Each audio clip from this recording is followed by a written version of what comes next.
Taste the Daily. Sir, இப்போ இந்த மதுரை மாநகராட்சியில் ஏற்பட்டிருக்கக்கூடிய நடந்திருக்கக்கூடிய இந்த ஊழல் ஒட்டுமொத்த தமிழ்நாட்டையுமே பெரும் பரபரப்புக்கு உள்ளாக்கியிருக்கு. 5 மண்டல தலைவர்கள் ராஜினாமா செஞ்சுருக்காங்க. இந்த சம்பவத்தை நீங்கள் எப்படி சார் பார்க்குறீங்க? இப்போ அதிமுக பொதுச் செயலாளர் வருங்கால முதலமைச்சர் நடப்பது உள்ளாட்சியில் நல்ல ஆட்சியா இல்லாட்டி இந்த குடும்ப ஆட்சியோட கோர காட்சியை இன்னைக்கு கடுமையான ஒரு அறிக்கையை இன்னைக்கு பதிவு பண்ணியிருக்கிறார். மதுரையை பார்த்தீங்கன்னா 3வது பெரிய மாநகராட்சி, சென்னை கோவைக்கு அடுத்து நெருக்கிய 4.12 லட்சம் வீடுகள் கட்டிடங்களை கொண்ட ஒரு பெரிய மாநகராட்சி. இது என்ன பண்றாங்க, 2021 இருந்து இந்த 4.5 வருஷம் 5 வருஷம் முடிய போகுது. இந்த 4 வருஷத்துல மெகா ஊழல் பண்ணியிருக்கிறாங்க. இதுக்கு எல்லா மண்டல தலைவர்கள், மேயர் ஒட்டுமொத்தமா இன்வால்வ்டு. இந்த துறைக்கு பொறுப்பு அமைச்சர் KN நேரு, மதுரை 2 அமைச்சர் இருக்கிறாங்க. மாநகருக்கு ஒருத்தர் PTR, புறநகருக்கு மூர்த்தி. இத்தனை பேர் கொண்ட இந்த நிர்வாகத்துல இவ்வளவு பெரிய ஒரு குழப்பம், ஒரு ஊழல் நடந்திருக்கிறது. இதை மறைப்பதற்கு முதலமைச்சர் ஸ்டாலின் என்ன பண்றாரு, அந்த மண்டல தலைவர் 5 பேரையும் ராஜினாமா பண்ண சொல்றாங்க. இது பத்தாது, அதிகாரிகள் ஒரு 8 பேர் கைது பண்ணிருக்கிறாங்க. அப்ப பேசிக்காக நடந்திருக்குன்னு கேட்டீங்கன்னா, அந்த கட்டடத்துல என்கிட்ட ப்ரூஃப் இருக்கு, நான் கூட அதை காமிக்கிறேன். பாத்தீங்கன்னா இதை கூட க்ளோஸா ஃபோக்கஸ் பண்ணா, ஒரு லேடி கமர்ஷியல் கட்டடம், இந்த கமர்ஷியல் கட்டடம் கட்ட வேண்டிய தொகை 10 லட்சம் ரூபாய் கட்டணவங்க. ஆனா என்ன பண்றாங்க, போலி பில்ல உருவாக்கி வெறும் 2 லட்சம் ரூபாய் கட்ட வச்சிருக்கிறாங்க. நிறைய பில்லு பாத்தீங்கன்னா அரசு நிதிக்கு வராம தனியார் நம்பருக்கு, தனியார் அக்கௌண்ட்டுக்கு போயிருக்குது. இதுதான் இங்க இருக்கக்கூடிய மெயின் குழப்பம். அப்ப சொல்லக்கூடிய 250 கோடியை தாண்டி அதுக்கு மேலே இந்த ஊழல் பணம் நிச்சயமாக விளையாடி இருக்குன்றத இதுல ஒரு கருத்து. இந்த மாநகராட்சி இல்ல இத்தனை வருஷத்துல 6215 கோடிக்கு இது வரைக்கும் நிதிநிலை தாக்கல் பண்ணிருக்கிறாங்க. இதுக்கெல்லாம் இவங்க என்ன வேலை செஞ்சிருக்கிறாங்க? மதுரையில எங்க பார்த்தாலும் குண்டு குழியுமா இருக்கு, மக்களுக்கு தண்ணி கிடைக்கல. இன்னும் வளர்க்குற செல்ல பிராணிகளுக்கு, நாய்க்கு பூனைக்கெல்லாம் வரி போட்டு அதை அப்புறம் மக்களோட ப்ரொட்டஸ்ட்னால நிப்பாட்டின ஒரு மாநகராட்சி மதுரை மாநகராட்சி. இவங்க வெள்ளை அறிக்கை விடணும், இந்த 5 வருஷத்துல இந்த மதுரை மாநகராட்சி என்ன பண்ணிருக்கிறாங்க அப்படின்ட்டு.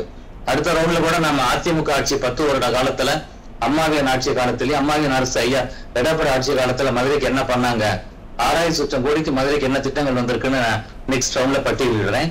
இந்த ஃபர்ஸ்ட் ரவுண்ட்ல திமுக மேல கடுமையான குற்றச்சாட்டை பதிவு பண்ணிக்கிறோம். நிச்சயமாக இதுக்கு கடுமையான ஒரு நடவடிக்கை வேண்டும், சட்ட ரீதியான நடவடிக்கை வேண்டும். இப்ப லேட்டஸ்டா அப்ப இன்னைக்கு ஈவினிங் மேயருடைய நேர்முக உதவியாளர் பொன்மணி அப்படின்றவங்க இன்னைக்கு இப்ப பதவி பெருத்திருக்கிறாங்க. அப்ப எல்லாரும் சேர்ந்து பண்ணவங்க தான். சாகா ஹுசேன் சொல்லிட்டு திமுக ஐடி விங் பொறுப்பாளர், அவர் ஒரு கான்ட்ராக்ட் லேபர். அவர் காவல்துறையா நேற்று இது கொடுத்திருக்கிறாரு, ஒரு உத்தரவு வாக்குமூலம் கொடுத்திருக்கிறார், யாரெல்லாம் எனக்கு இது பண்ண சொன்னாங்கன்னு சொல்லிட்டு. அப்ப அத்தனை மண்டல தலைவர்களும் ஒட்டுமொத்த இந்த மாநகராட்சி ஒரு பானை சோற்றுக்கு ஒரு சோறு பழம். அப்ப மதுரையில் நடந்தது தமிழ்நாட்டுல பல மாநகராட்சி நடந்திருக்கக்கூடிய வாய்ப்பு உண்டு. Commission, collection, corruption. இப்ப இந்த மதுரை மாநகராட்சி மாதிரி இன்னும் தமிழ்நாட்டில் இருக்கக்கூடிய இந்த 25 மாநகராட்சியில இன்னும் நிறைய ஊழல் நடந்திருக்கும் அப்படின்னு சந்தேகப்படுறீங்களா? உறுதியாக எல்லாத்தையுமே ஆய்வுக்கு உட்படுத்த வேண்டும். ஏன்னா இவங்களோட ஜீன்ல அது இருக்கு, திமுக ஜீன்ல இருக்கு.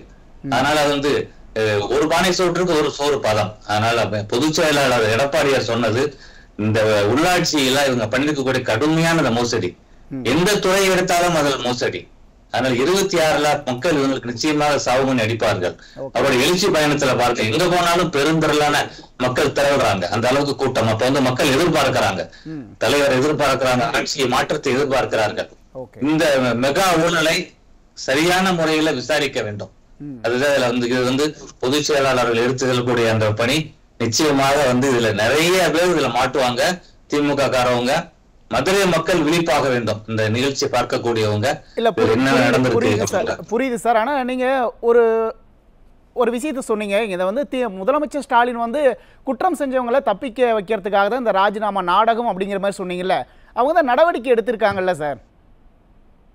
எந்த நடவடிக்கை எடுக்கலையே இப்போதைக்கு. ராஜினாமா வாங்கி வச்சிருக்காங்க.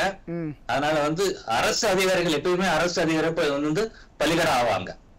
எப்படி திருப்பவனத்துல தம்பி அஜித்குமார் மரணத்துல எந்த சார் அடிக்க சொன்னாரு அப்படின்றது வெளியே வரல. இல்ல லோக்கலா மக்கள் பேசிக்காங்களே தவிர தெரிஞ்சா கூட இன்னும் லீகலா வெளியே வராத அந்த சார்கள் யார் அப்படின்றது தெரியல. அப்ப அந்த மஃப்டியில போன ஸ்பெஷல் போலீஸ் 5 பேரை மட்டும்தான் தெரியுது நமக்கு.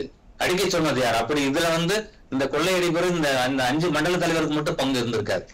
நிறைய பேர் இன்னும் இருப்பாங்க. இது எல்லாத்தையும் முழு வீச்சுல முறையான ஒரு விசாரணை இதுல எடுத்தால்தான் இதை நம்ம வெளிக்கொண்டு வர முடியும். இதுல இல்ல சார், இப்ப நம்ம கடந்த முறை இந்த திமுக ஆட்சியில நம்ம நிறைய செய்திகளை பார்த்திருக்கோம். இப்ப நிறைய தவறுகள் நடக்கும்போது ஆட்சியாளர்கள் என்ன பண்றாங்க, அரசு அதிகாரிகளை கை காமிச்சிட்டு தப்பிக்கிற நிறைய செய்திகள் நம்ம பார்த்திருக்கோம். அந்த மாதிரியான ஒரு சம்பவத்தை தான் இங்க இப்ப ஆட்சியாளர்கள் இந்த 5 மண்டல தலைவர்களை கை காமிச்சிட்டு தப்பிக்க நினைக்கிறாங்கன்னு சொல்ல வரீங்களா? அதுதான் செய்ய போறாங்க. அதனால ஒட்டுமொத்தமாக மாநகராட்சி கலைக்கப்பட வேண்டும். இல்லைன்னா எப்படி டேம்பர் பண்ணுவாங்க, எவிடன்ஸை டேம்பர் பண்ணுவாங்க. வெறும் மண்டல தலைவர் பொறுப்பை மட்டும் எடுத்துட்டு அவர் கவுன்சிலரா இருக்காருல்ல, எக்ஸிஸ்ட் ஆகிறாருல, அதுல கூட இப்ப போட்டி நடக்குது.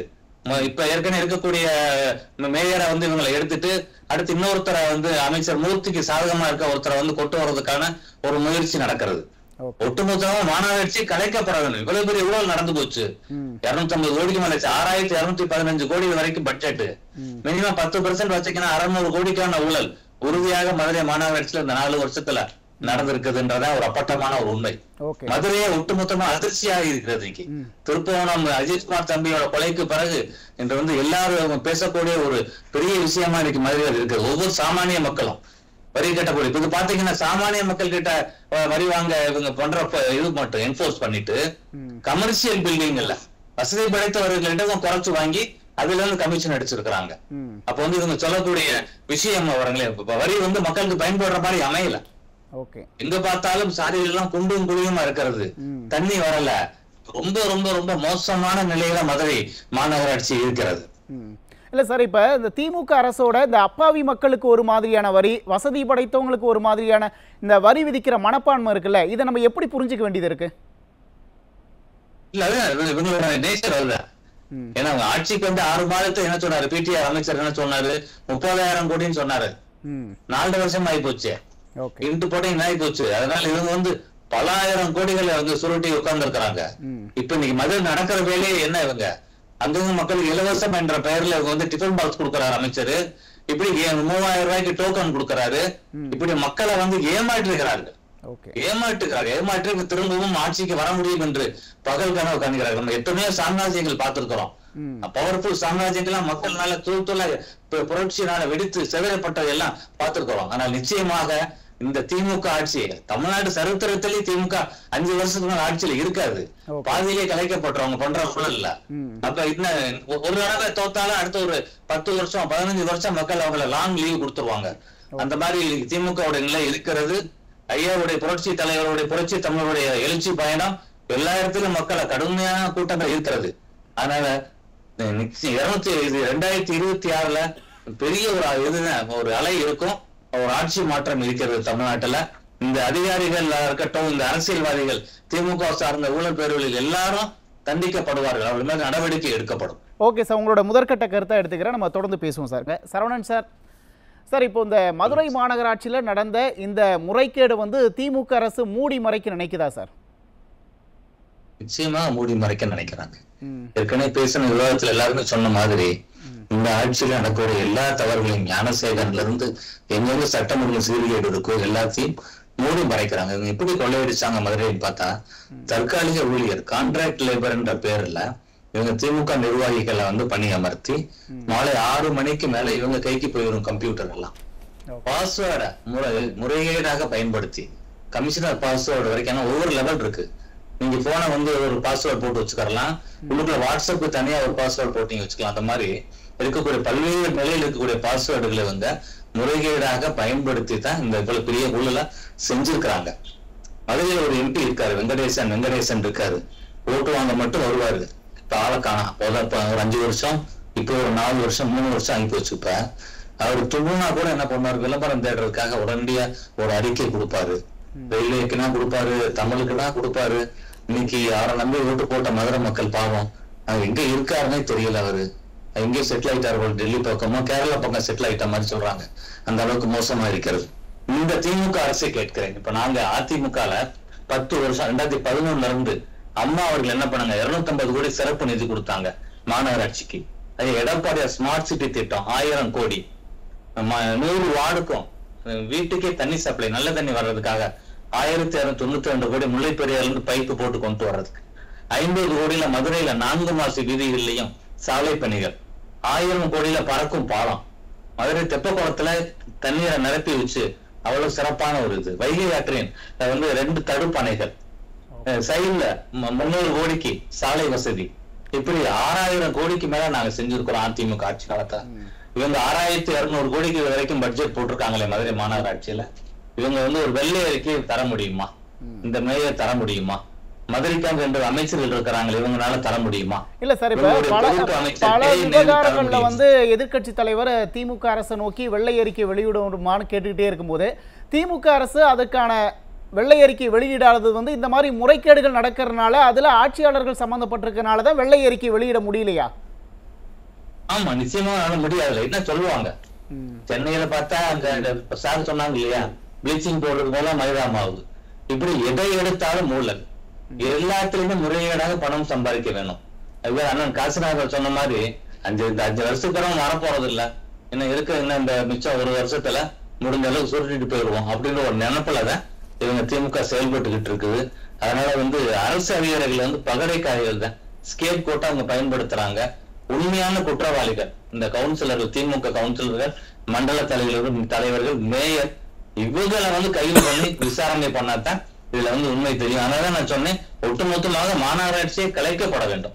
இன்னும் சொல்ல போனா தமிழ்நாட்டுக்காக முதலமைச்சரே இந்த சட்டம் ஒழுங்கு சீர்கேடுக்கெல்லாம் பொறுப்பெடுத்து அவரே ராஜினாமா பண்ணணும். அந்த நிலையில தான் இன்னைக்கு தமிழ்நாட்டுல ஆட்சி அவலம் நடந்து கொண்டிருக்கின்றது. இதற்கெல்லாம் 2026 விமோசனம் கிடைக்கும் நம்புவோம். ஓகே, நன்றி சார்.